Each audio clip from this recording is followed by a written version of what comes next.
up yesterday, but I just didn't feel like doing it. So same things. Back hurting, complaining. I know, but everybody's asking what's going on. Why am I not all that active? And just reminding those that don't know. All right, so let's take a quick look at the daily chart. This is what we were looking for on Saturday or Sunday, I think it was. Before the market opened up, I shared my analysis and I said that we would likely open below this low, gapping down, and trading down into this inefficiency here. That's a real liquidity void. And that low here had sell side, and we're going to see how we opened on Monday. We opened below that low at 17,113.25. Traded lower, made a lower low going into the 7 o'clock hour Eastern time in Asia. Sunday night going into Monday. Here is S&P, same thing, lower gap opening. And again, we're going to look at these two lows here. But first, we're going to grade the opening range of this gap here. So this is new week opening gap. Where we opened that range, we graded half of its consequent encroachment. So new week opening gap high, new week opening gap low. This is for Monday's trading, which yes, it is hindsight. Okay, so just let you know, I shared what I did yesterday. You can see that on my socials. Look at the lows here on NASDAQ on the left-hand side. We have this low and a lower low. While on the S&P, ES made a higher low. So that kind of told me that we probably did enough for at least the beginning of the week, gapping down like this. I'm not going to go so far as to say that's the capitulation that I think is needed for the low to be in. It's just too many things going on. Tariffs are being pulled back. Higher tariffs are being threatened. It's just it's a mess. So it's going to cause a very erratic price action. So your leverage needs to be dialed way back, or basically you're going to get your clock cleaned, meaning smashed. All right, here is that liquidity void I mentioned on the daily chart for NQ, and look how close it got to it, just above it. That's good enough for government work, right? And again, divergence between the lows. All right, and then here is NASDAQ over here, and this low in the London session, right below that low here is sell side, and same low respectively to that of the ES, and the market traded down. And we're going to look at this little area in here. But for now, just note I did not get this entire run up. I didn't want to hold on. I wanted something very easy, low hanging for a target, relative equal highs, and the relative equal highs here. And this high here would have been just as good as its upside target. Not getting any of this. We're going to zoom in on ES first, and I'll cover this. So here's the London session lows that had sell side below it. And here's the buy side liquidity and another form of buy side liquidity right there. Okay, so 8:30 time. That's when the algo will start spooling, even when they're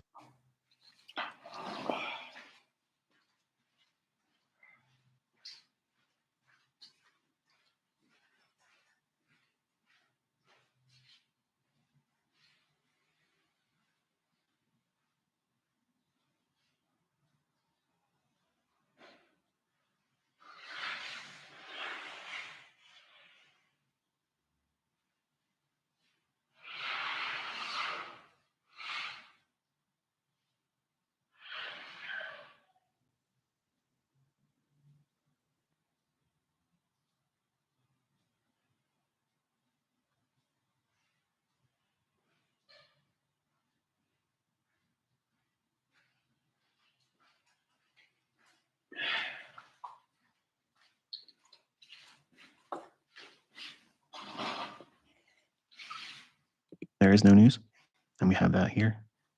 Treated to get the sell side down here. Now I want you to take a look at this. I highlight the exit.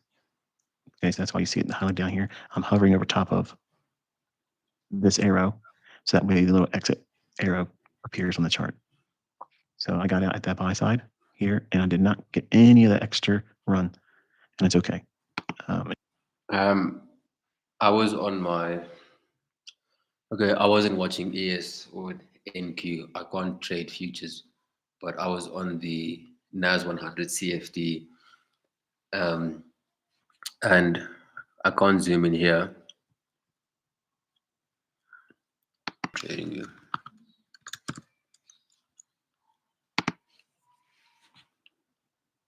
I have some sinus shit that's just trying to kick my ass. But I don't know if it's the cat that I'm suddenly allergic to, but fuck me. I'm on the 7th though. And it won't. Okay, it's fine. Let me not. This free plan is such bullshit, bro. Yeah. So, anyways, you see how here, um, his reason for going long is probably, again, you've run and you've cleared sell side. You've got this buy side liquidity above here, and you've got the buy side liquidity above there, as well as the new week opening gap higher. So all that I would see here, and you see, so this is where like it really just shows that the man just knows a whole lot more.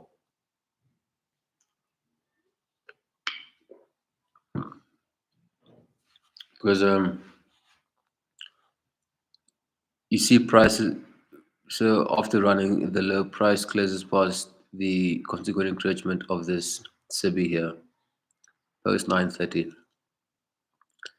But you see, there's even like a massive bottom wick. Then you get this propulsion block.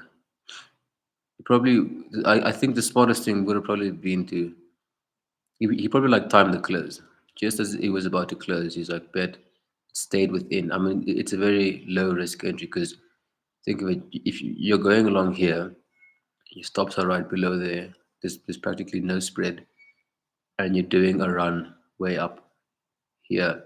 Said he got up there at that point there. I mean, that's insanity, bro.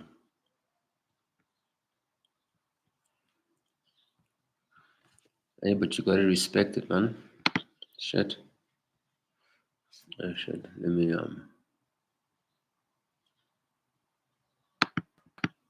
Admittedly, yesterday I kind of regretted having shown what I did because it really doesn't support the idea. What I opened the week with was just be careful and don't try to do anything yourself.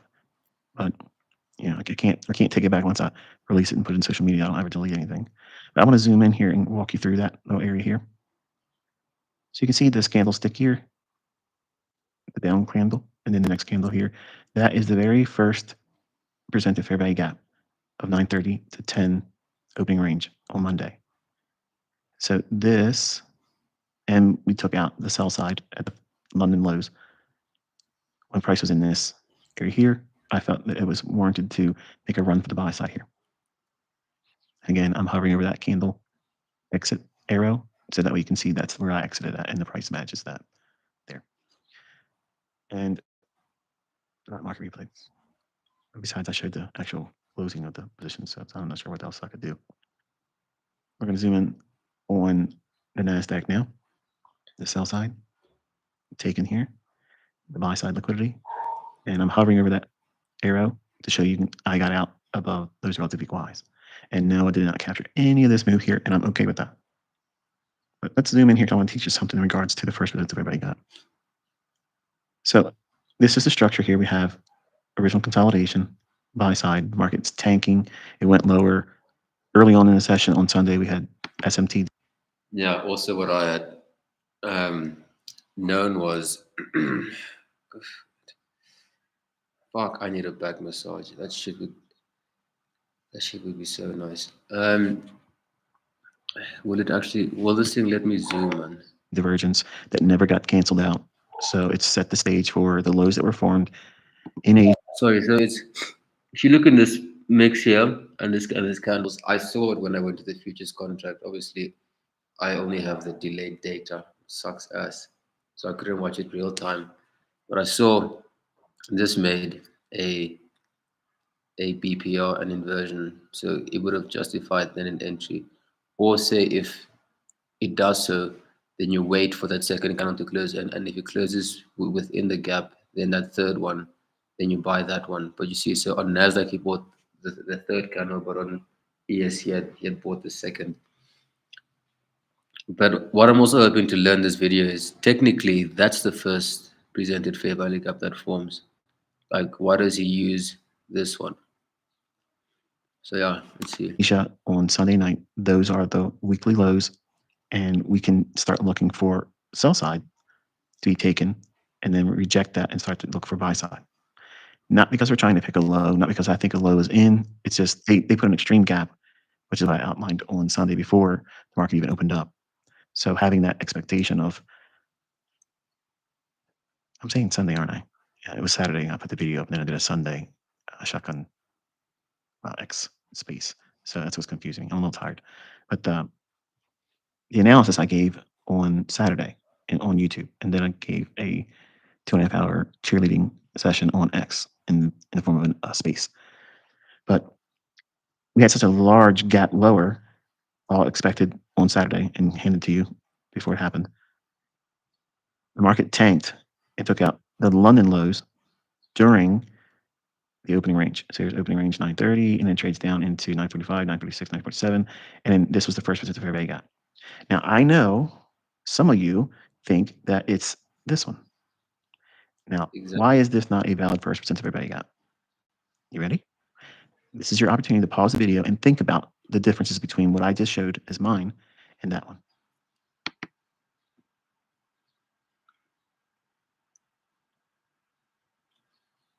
Only possible reason I have is, well, look, technically this one did take out sell side. I mean, yes, because when this candle closed, we took out sell side. Okay, but If you don't pause the video, you're going to jump to me explaining it, and it won't give you an opportunity to think about it. All right, so here's what some of you think was the very first positive fair value gap. But why is it not a valid first positive fair value gap? Because you need to look at where it is in proximity to the candles that formed just before it. Watch. See the body on this one and the body here. And then this one, the only thing it did was trade down and wick through the discount wick of this candlestick, the consequent encouragement. This whole area here is a balanced price range. So if there's a gap that would be formed inside here, that's not essentially breaking away from anything, is it? Because it's still inside of this balanced price range. So the only portion that would be considered a gap would be what? area of displacement. The bodies or this body to this candlestick. There's no gap there. There's no imbalance here. All this is reflecting is it's leaving this balanced price range with all of this back and forth. And think about it this way. This candle opened up here, traded all. Just keep having to blow my nose. Fuck's sake.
Fuck.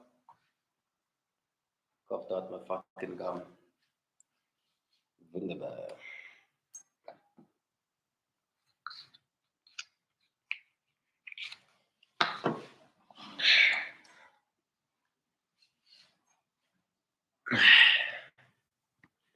all the way down to that low and closed there.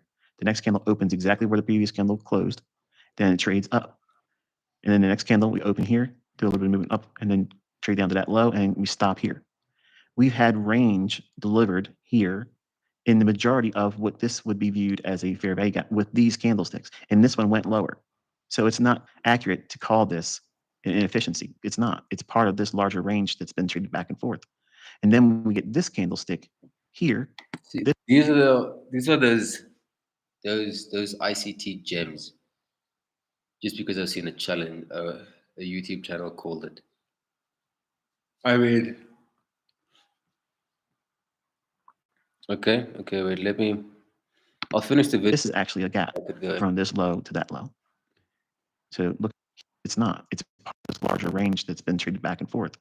And then when we get this candlestick here, this is actually a gap from this low to that low. So look at the real inefficiency here. And there it is there. Now I'm entering rate, the consequent encroachment of that there.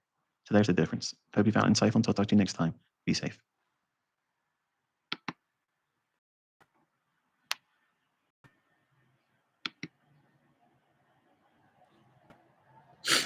All right, I'm gonna go through example, and yeah, then I can see. Okay, if we did a NQ.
Okay, I'll look into that later. Let me just get this one quickly sorted.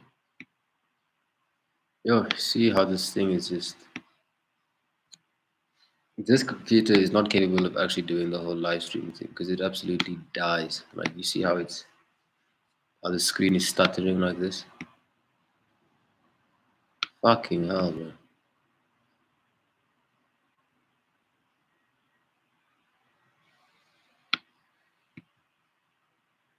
Okay, cool. It's not going to let me go back further than that. So we're just going to go from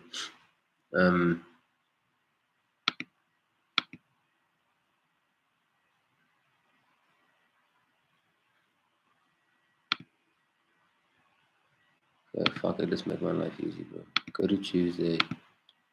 Go to 9:30.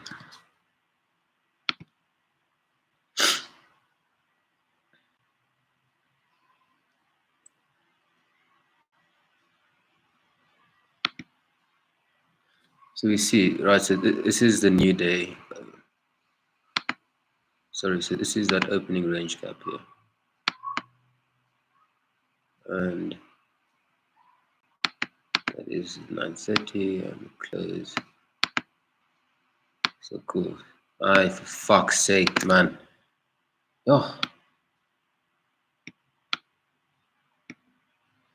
So price kind of just runs back lower into it. You know, goes higher. And so you see what now?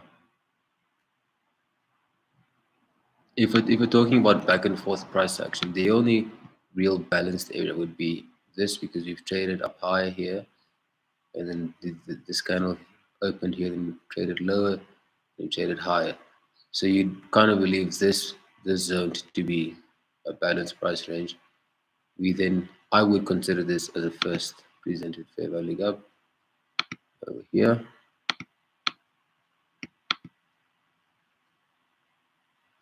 And in this case, if I were to be like, oh, but why does it now? So you see here that we get this kind of breakaway gap here.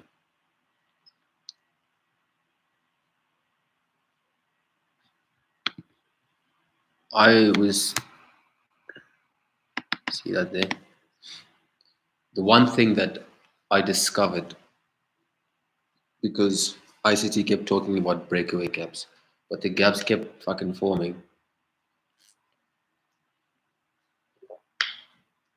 And I was still just here like, I don't understand how it's a breakaway gap. This candle low is 19,035.75. This low is 19,036. So maybe then I guess I'm wrong, and he's now again right in that video, because you see you get this price action higher, all right? Price trades all the way up to here, wicks through this inefficiency. On the lower time frame, it probably did close past. We also wick past this gap here, run way back lower here. We balance the price range. Then we run up higher as well. This candlestick here fails to close past here. Then, for example, if this candlestick, closed here and this was the gap, then I believe the price would have come back to it. But no, this candlestick remains here. So it seems like this is then that first presented fair value gap. So if I were, in the mood to be taking longs, then yeah, what then would have been smart is use this as your gap. You let price trade back down into it, forms a propulsion block. Obviously, this would not be an ideal risk to reward ratio, because at this point in time, like, you've already taken out these highs here. So, so let's say if one were to get in at the high of this gap here, I would then put, since you're doing futures, move the stop loss to there, and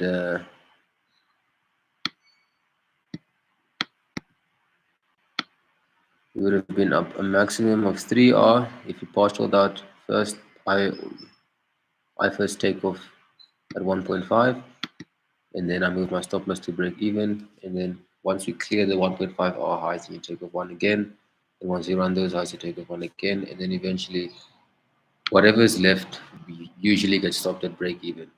That's how my trades go nowadays. So I can see what it means of why I should not be looking for this run lower, because it's like, look to the left, like, the market is basically, with it closing here, we have balanced this range, and there's no real desire for it to come back into it. Because I was looking at it throughout this week, and I was like, what the hell, dude? Like, it keeps talking about these balanced price ranges, but yeah, does not take some fucking tissue with me.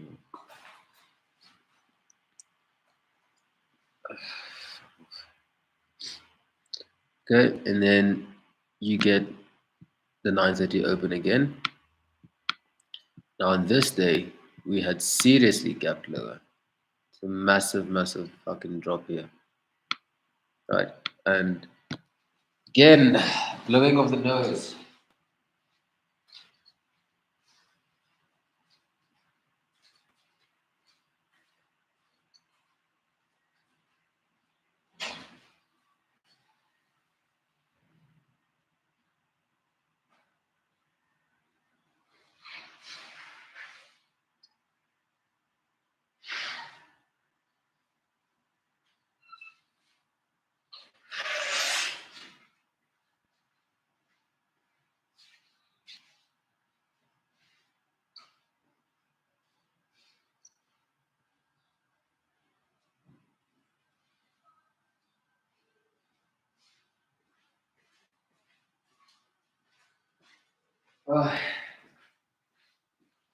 The answer, my friend, is blowing in the wind.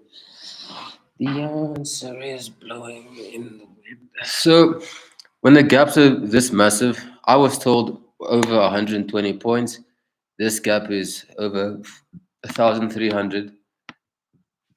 It's not likely to go to the consequent encroachment because it's just such a massive gap.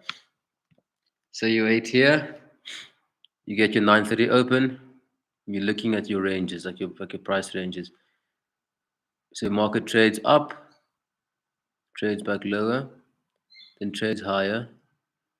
It makes the tiniest, let's look at this high, 643.75. Next candle's low is 645.25. So you get a very small inefficiency here. But again, you ask yourself, what is inefficient about the delivery here if the market has already traded higher and lower here? See what I'm saying here? Of this high. So this then, I would then disqualify this. That's not a gap. Then you get this one here. Market has been in this, it's gone. If you're looking at this tiny ass gap here, right? What is being inefficient about the price delivery here, right?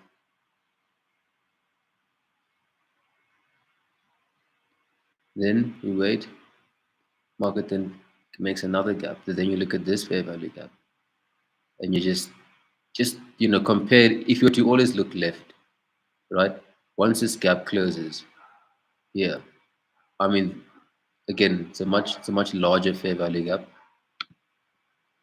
and I feel as though there hasn't been sufficient market delivery, because if you're looking at this price level here, right? Although the market did trade up once past it, it never closed below it here, and then it ran up here, right? Or maybe I'm just talking out of my ass, but that's my understanding.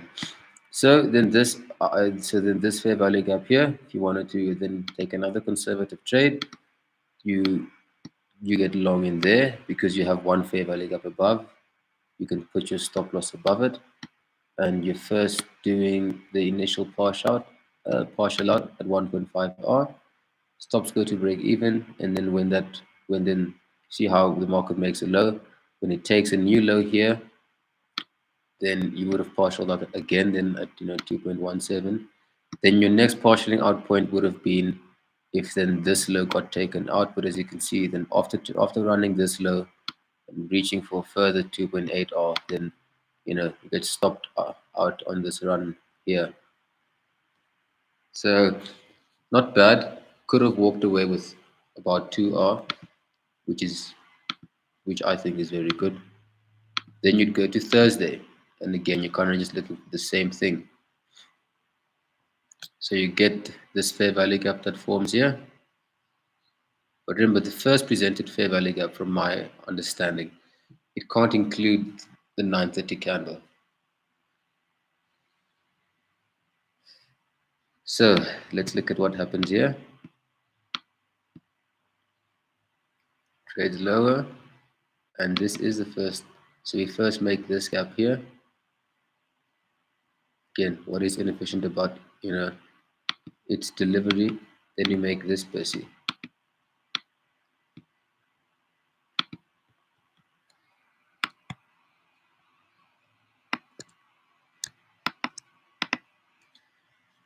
For fuck's sake, I need to go buy these pills again because my nose is it's irritating me now.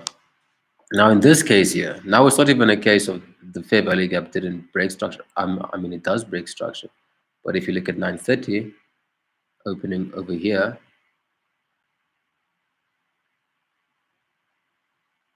and then it runs lower, then when you make the gap, we fail to take this low, we create relative equal lows. So yeah, runs back lower, clears it, runs up high, clears the the 930 high.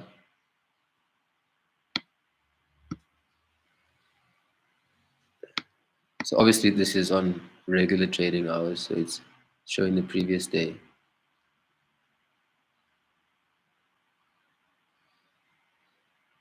So yeah, I think the big thing about this gap to take into consideration is I should not ignore certain rules. Like over here, one of the rules that I learned already in 2023, because I kept buying because I was doing the 2022 model. So like here, this was like one of those setups where I would just lose and lose and lose because I'd be like, cool, but the market we've had to use this here.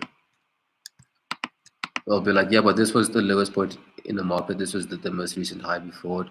We broke the high. We had 1, 2 fair value gaps. It's after 9:30. Like, why, isn't it buying? And then then after, your stop loss is just here. You'd see it just run, tap you, and then it runs up high. And I just be losing my shit. Like, look at the smooth lows it made. If you see these smooth lows, rather even risk, be like, cool, I'm just going to miss out on this first presented fair value gap. And maybe, it can do its own thing.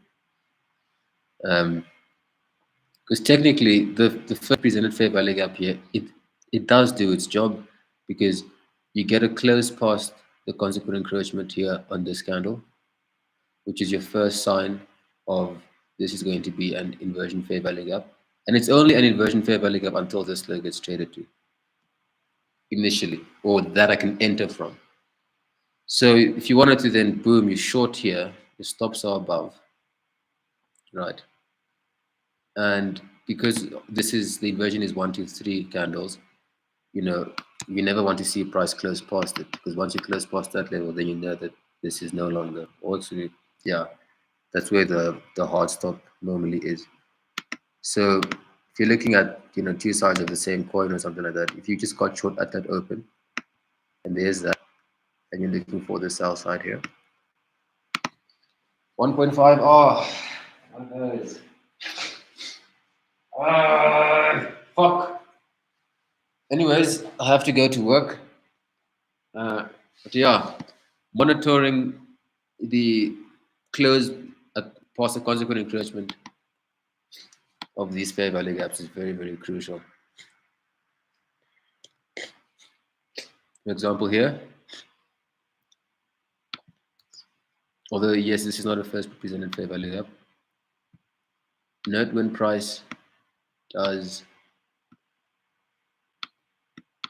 when we close past here, when you make the inversion of this pussy, it's most 1, 2, and 3 candles, and then you note this candle's high if you don't want to see price close past. Same as like I said here in white. So when you maybe see this, bullish candle and it runs and it's chasing here, you still have faith in the inversion working for the sole purpose that we haven't closed past this level.